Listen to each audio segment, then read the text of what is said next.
又不是80年代，寂寞芳心的愛，看穿起身裝安守家中等候來電等他愛。禮拜路為何難放攤奔走得開？何解又怕又期待坐立不安的愛？男生這東西忽東忽西，他突然又很可愛。要對付頑童們到底要幾多愛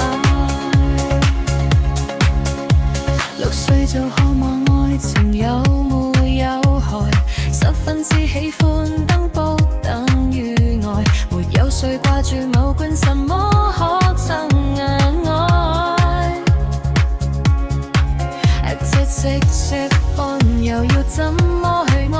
為何男孩情願拋低女朋友，陪住老友通宵打機不斷愛？為何男孩平日的討厭習慣，承諾過我會戒，到後來說句沒有得改？又不是80年代，寂寞芳心的愛，還穿起身裝安守家中等候來電等他愛。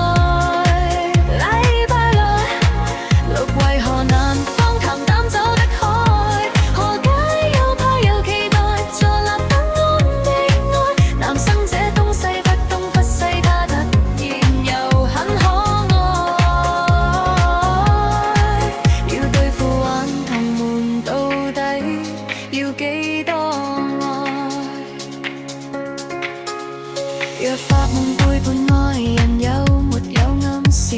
是否是可揀他，只因他得意？到家後40寸腰，是否可退置？